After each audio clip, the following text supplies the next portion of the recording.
Welcome to Dog Walks, where the big dog talks. Today, I'm Frank Howley, and on the camera is... Bryan the Big Dog. Today's hot topic is health and weight loss.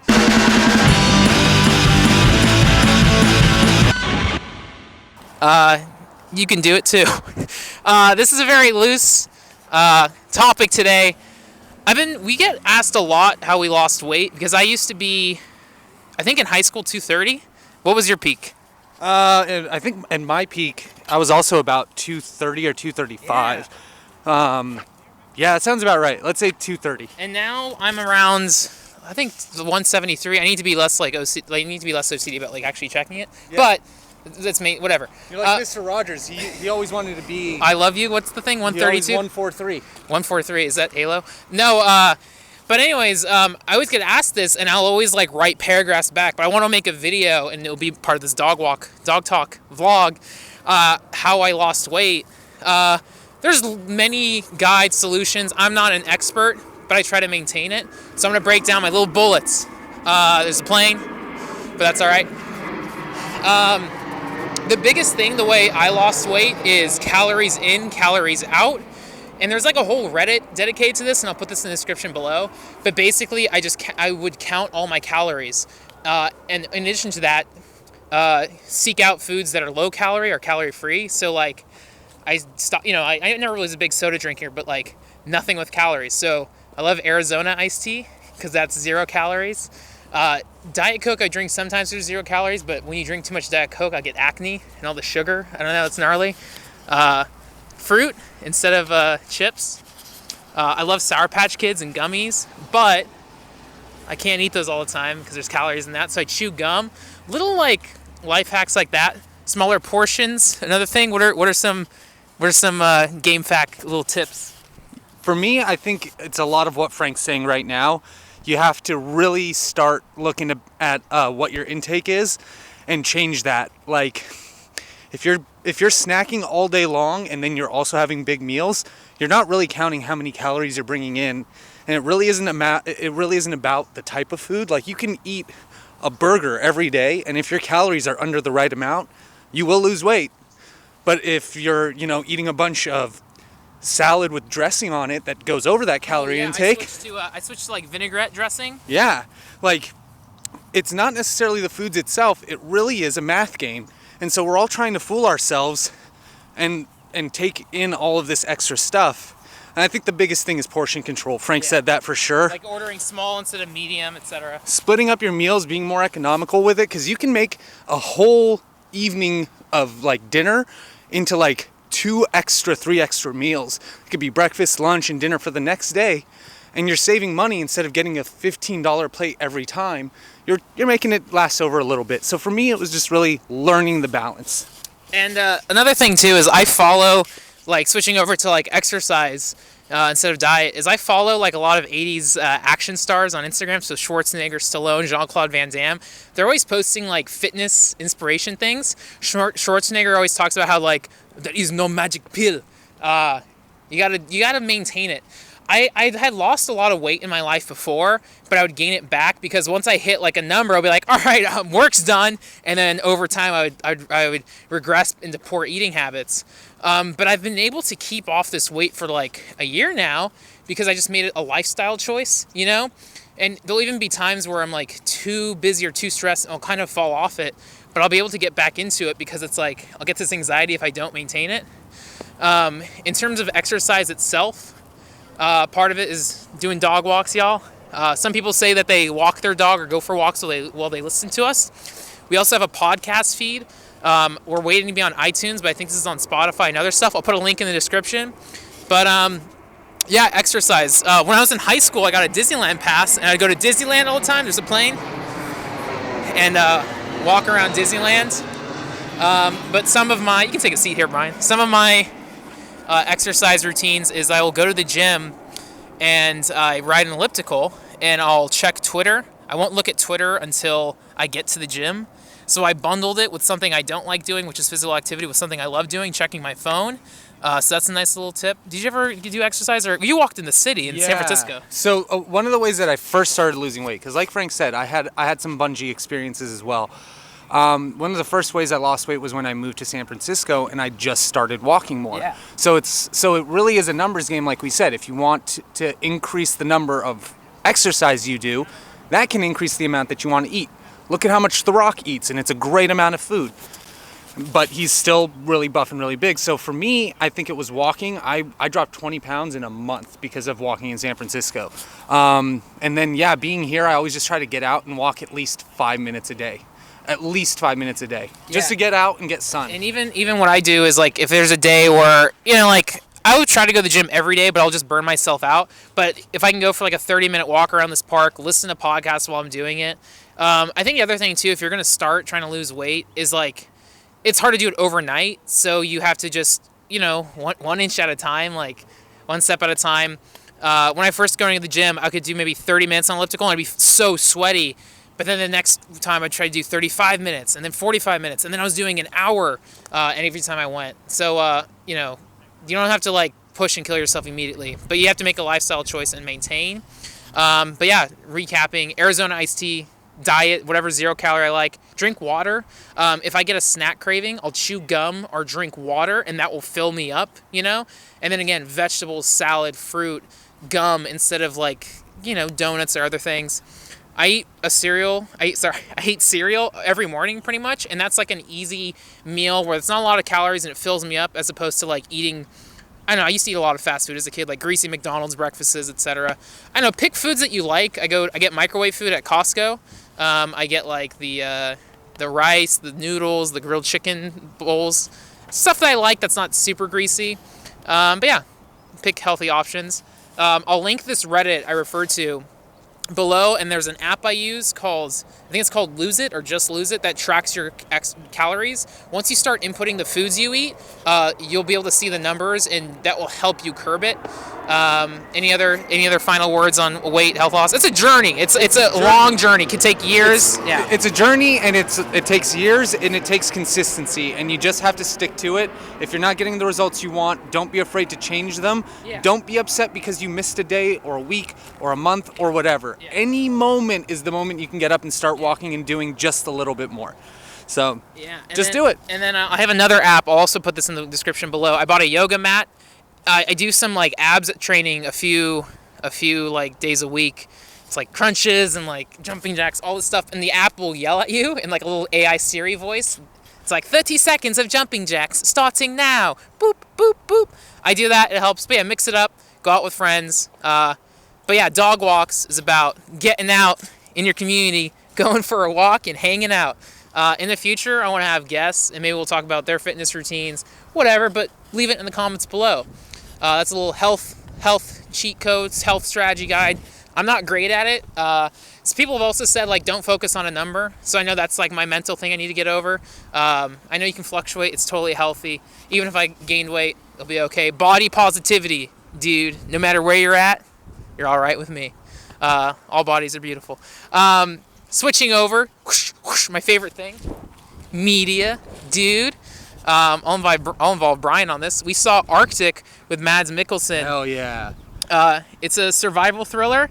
My take on it, I watched it, and when it was over, I was like, okay, yeah, that's kind of what I expected. I was like a pinch underwhelmed because like every time I see like a lean genre film, I want a roller coaster. I want like gripping intensity. And after something like The Revenant or even All Is Lost, which is this Robert Redford like boat movie, I watched Arctic and it was like, oh, okay. It wasn't as like nihilistic as I hoped, but I liked it, but I didn't love it. But what was your take? So my take was that, I thought... Oh, we can do some more walking. Yeah, let's do some more. We got to get back. We got to be like Mads. So what I really liked about it was that I liked the detail and the nuance in that movie. Yeah. I always appreciate movies that tell a story by showing you. Visual filmmaking. So in this movie, there are a lot of instances to show you how long Mads Mikkelsen had actually been out there. It showed you a lot of like his daily routine and really set the world that he lived in. Yeah. And at first I was like, why are they doing this? And then I realized, he's going through the same routine every day because that's what he's been doing for however long it's been to survive. Now he's gotten to this point where he's just surviving there, but that's it. He's surviving in a place that's cold and he's never going to get rescued. he finally gets this opportunity, and he has to put himself on the line and risk his life, risk the fact that he can actually stay alive where he's at. There's a lot of story beats too, where it's like, oh, is he gonna do this? Oh, he's going for it. Let's see what happens. Yeah. And so I really like that they kept it more on the kind of internal struggle of, well, I'm safe here. And choices, yeah. Yeah, but if I make a choice to go out here, it might save my life or it might kill me. And that was what I think I took away from that movie that I really liked. Yeah. And again, it's lean. It's like only 90 minutes. So, I feel like survival thriller, Mads Mikkelsen, you're already in. But I've just seen so many of those genres that it was like, all right. But I was still hungry. I wanted to see a good movie. So I checked out Steven Soderbergh's new movie, High Flying Bird, on Netflix. The entire film is shot on an iPhone. And it's very much like an Aaron Sorkin, like Moneyball type. It's a sports drama without any sports in it. It deals with an agent and a rookie during an NBA lockout where like the players can't play. No one can make any money until these negotiations made. So it's this agent who's like at the fear of losing his job basically tries to like change the system so he can get back to work. So it's this cool underdog story, really snappy dialogue. The whole film too also ties into the allegory of like, all these like African American basketball players being like drafted and traded and all this. They kind of tie in this allegory about like slave trading. It's really good. It's snappy. Again, 90 minutes. Soderbergh, shot on an iPhone.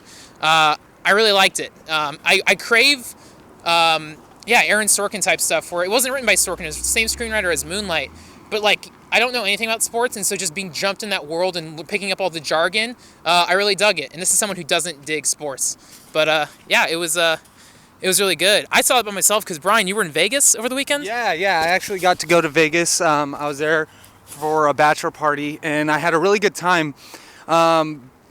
Vegas is a really interesting place, and I put this in my Over a Bowl series that I did on my IGTV. But like, it's an interesting place because you're going there to spend money, no matter what. Unlike any other place where you can just go there for the experience, the real experience in Vegas is to spend money. But because of that, it's a premium and awesome experience. There's nothing wrong with that type of experience. I like going to the shows, so I was actually able to get out there and see the Penn and Teller live stage show at the Rio. Awesome. So cool to actually see Penn and Teller live. I didn't know they actually shot Fool Us in that theater. So it's cool to be there and see like the behind the scenes for that. Aside from that, I mean, it's a really cool place to be in. Vegas is really unique. It's like no other place in the world. As you drive up to it, you literally can see that it wouldn't have existed if it weren't for gambling being illegal in California. Oh, yeah. Because it's popped up literally in the middle of nowhere. But it's a pretty fun place. So yeah, I really enjoyed it. It's kind of cool. Like being in Vegas is like taking in, like living in a media like film. Basically, you're just surrounded by so much. Begging for your attention, the lights and everything. Yeah, exactly. So it's a really cool place to be for a media student like myself. Speaking, you were in Sin City. Well, I took a trip down to Gotham City. Brian, when I moved in, like I've been getting into comics this year, and Brian has a big comics collection. So Brian has he has basically all the 80s Batman essentials, like Long Halloween, the Miller stuff. But I read a new one that my friend Kenny at Nuclear Comics recommended, Batman White Knight. This is awesome, and I'm excited for Brian to read it. I'm excited for more people to read this.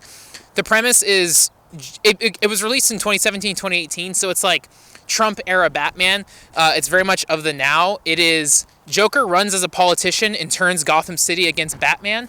And it deals with like police brutality, body cams, like there's constantly news anchors on Gotham City News, and they're like referencing like, oh, social justice warriors, this and that, and like it kind of crams everything of the now, but it does it in a way that's like good. Like I didn't like cringe reading it. It was like they even reference like Hot Topic and kind of like the new Suicide Squad, like kind of awful Joker Harley Quinn stuff. It's a really awesome Batman book. It's really good, and I read it in like 2 days. Sean Murphy, Batman White Knight. It's excellent. Real fast, because you've read more Batman than me. What are your must-read Batmans? My must-read Batmans, I would say you have to read Batman Hush, and I would start with just the regular Batman Hush. Don't go into the Gotham Knights. don't do anything like that. That's a good contemporary Batman. I've read Year One, and that was dope. Year One is pretty cool. Year One is what a lot of Batman Begins was based off of. If you're looking for something pretty obscure but kind of fun, Batman Year 100 is something that's really interesting. It was like in Elseworlds where he was 100 years old, but still like this like aged Batman running around the rooftops like with like a grandpa's cap. Aside from that, I mean, I'll always tell people that they have to watch, they have to read The Killing Joke. Yeah, I read that. Oh my God, just great writing. All Alan Moore. All Alan Moore. Just if you find it, just read it. Whatever you're looking at, read it. He is a writer. He is an author who writes literature, and that's why they're so good. Man, we're getting backlit, dog. We gotta flip the camera. Oh yeah. I was very excited to record this earlier, but I had to wait till Bryan was back from Vegas, so this one's coming out late. But yeah, I'm excited to do more of these dog walks. Again, this is my /vlog/documentary. I want to do documentary. I want to do like an FAQ series where people ask questions, and that's what people are doing. People posting in the chat. If you watch any of our streams, people can come in anytime and talk about stuff. But again, we had such a positive response with the first one, so I love doing it. I played a little bit of Crackdown 3. I was a little disappointed because it's like when I played Crackdown 1, I loved it.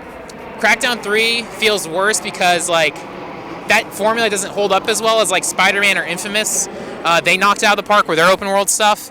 But Game Pass is still worth it. I did beat God of War, which is excellent. I want Bryan, I want you to play that after.